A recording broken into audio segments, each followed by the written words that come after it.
welcome. My name is Brian. This is Julie. We're a couple of SBSers, a couple of Bible nerds, and we have been chatting about SBS as we're approaching 50 years. 50 years, yeah. 50 years. And so we've just been chatting and looking back, looking forward, and just thought it'd be helpful to have a bit of a conversation of the things that we've been learning and observing. And Julie did this awesome project where she wrote a whole bunch of SBS legends and just asked them a bunch of questions, which we're going to hear from shortly. But Darlene always has this saying that we move forward by looking backwards. So we're driving a car, we're looking forward, but we got a review mirror to remind us of our past. And it's so important to keep our past in mind as we move forward.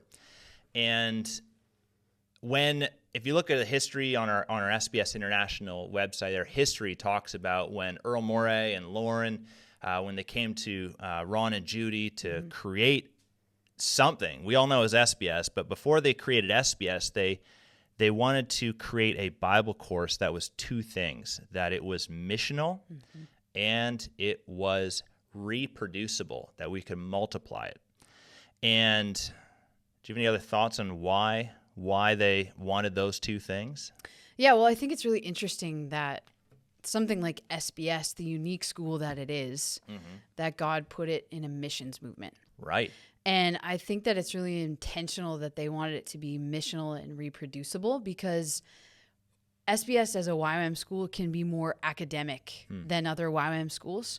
So it kind of has that tendency to pull towards seminary or systems or different things like that. And so I think keeping it missional and keeping it reproducible actually makes us stay within the missions framework, the YWAM framework. Yeah, so if that's the original heartbeat of SBS, is that we are to be missional and we're supposed to be reproducible.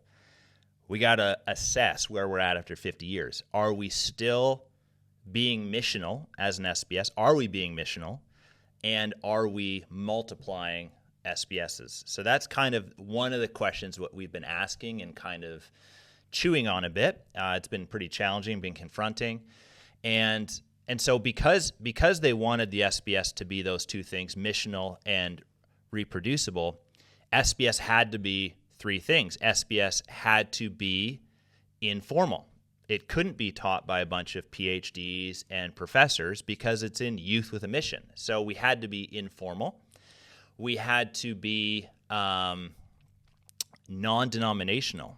And so youth with a mission is international and interdenominational. So we couldn't be a Bible school or a seminary associated with one denomination only teaching that denomination's doctrine. We had to stay international, interdenominational. So SBS, or whatever course they were going to create, had to be informal. It had to be non-denominational. And then lastly, it had to be highly practical, because we're training up young missionaries, youth with a mission. So SBS is all about youth and missions.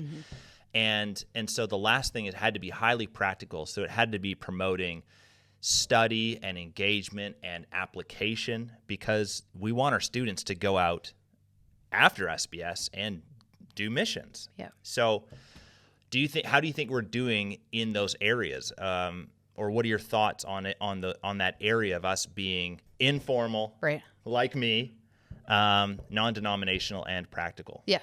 Well, in helping SBSs around the world, I've really seen that depending on where you are geographically, it might be easier to be informal because you don't have the budget or the access to professors or to people that have a PhD to be able to bring them into your school. It can be easier to be informal based on where you are, because a smaller school in a more difficult nation might not have access to someone that has a PhD to come and speak on their school. Right. Whereas a Western SBS with more resources, it might be less missional simply because they have access to a higher caliber of teaching. But for me, when I think about SBS being informal, I just think of the YWAM value: do first, then teach. Yeah. We want young staff teaching in the SBS. Yes. Yes, we need to exercise wisdom on who to give which books to, but the goal of class should be that the staff is one step ahead and they're able to help the students study. So I think that that's an important thing. What do you think about that? Well, I think with the staff being kind of like one step ahead of the students, I think back in the day, 20 years ago when I did my SBS, my staff were called checkers, and they checked your work. But then this transition happened that Ron and Judy did at a hub in Cambodia. It might have been like 8 years ago, where they introduced this new word called coach, where your staff are coaches that are supposed to encourage or to help you be better. And that was a big shift for me, is like a checker checking your work versus a coach of helping you be better. But back to being missional, how do you think SBS is going at being missional, and what are we doing to be missional, and how can we be better at being missional? Right. Well, I think, again, depending on where you are geographically, missional can mean different things. SBS is in the Western world, typically missional, they think, well, we need to go on outreach after. Yeah. Whereas an SBS in Asia or Africa, they're very missional as they go, because right in their backyard, there's an abundance of opportunities. There's a shortage of Bible teachers. And so I think we kind of need to think about missional in a couple different ways. I think we need to think what makes sense locally for us as an SBS based on what our campus is doing, based on the country that we're in. But then also, what does it look like to have an outward focus, not just local, but maybe international? Is that Titus Project? Is that, what is that? So I think we kind of have to think about it in two different ways. Yeah.